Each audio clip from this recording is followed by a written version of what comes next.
Hello Anne, it's Tim, the academic manager over at Seoul. We've spoke before.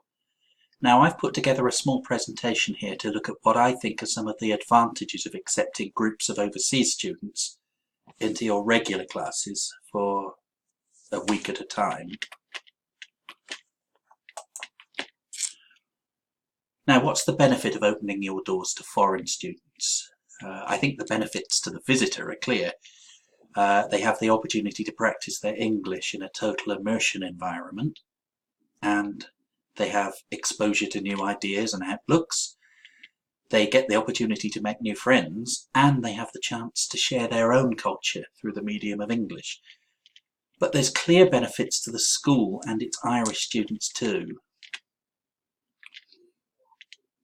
Now, anybody coming from cities like Dublin or Greater London, they can see for themselves, although Sligo is the cultural capital of the northwest of the Republic, most people on the streets are white and of Irish and British origin. There's a group of Polish and Lithuanians, I believe, but the others from elsewhere are quite a small tranche. Now, if we're not exposed to people from different places and cultures, what tools do we have to counteract the stereotyping we encounter all the time in the media, on the bus, online? And more to the point, if we're surrounded by people who are just like us, and we're bombarded online by news and features that have been decided by algorithms, which conform to our existing views, are we being exposed to different points of view? And what use are our opinions if we never challenge them?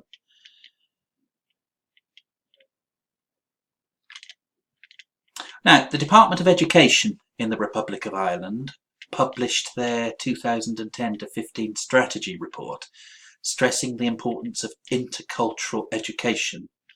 Now, this is how they define it. Education which respects, celebrates and recognises the normality of diversity in all areas of human life.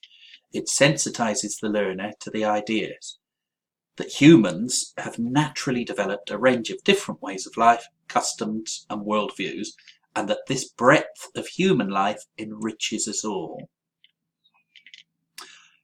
This focus on intercultural education is exactly in line with the Council of Europe's policies and practices for teaching socio-cultural diversity. Cultural capital is a hot potato at the moment in England through Ofsted. Now, the Cultural Learning Alliance go on to discuss students thinking beyond their own cultural norms, beyond their own horizons, and choosing, like a pick and mix, the best parts of all the different cultures of the world that they interact with. I think with the United Kingdom choosing to leave the EU, surely now is the time to be forging stronger bonds with fellow EU citizens. Now, sometimes I think it takes an outside perspective to bring our own culture into focus. If we listen to outsiders' comments, we can start to question why we do what we do. Here are some things that I've heard from students coming from overseas about British students in the United Kingdom. I don't know enough about the Republic of Ireland to know what questions they would ask there. Strangers coming to Cornwall have questioned, why do people say my lovely? Why do we talk about the weather so much? Also, why do we speak so negatively in the United Kingdom? I think a stranger's viewpoint can start to help us understand who we really are. But from an educational point of view, we should be encouraging our students to use their critical thinking skills, yes?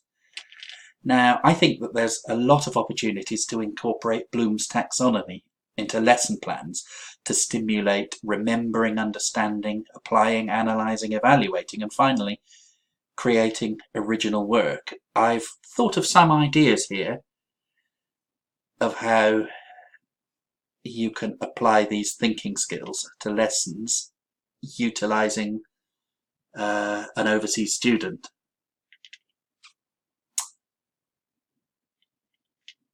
Now, a different viewpoint can prompt our own students to ask questions of themselves, and I think these questions that they ask are the catalysts for using the higher cognitive skills, such as analysis, evaluation and synthesis. Finally, Irish values. What are Irish values? Well, I've been online and I've found these. Now, these values, I think, are part of your culture, and any citizen would be honoured to share this with the world. Moreover, the French ambassador gave his view on what we'd call Irish values.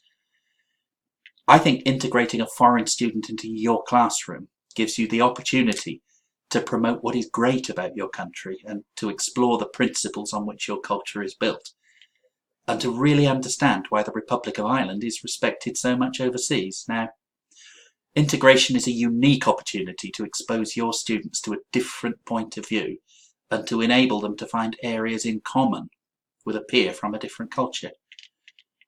And I think it's just a chance to discover that underneath, we're all the same.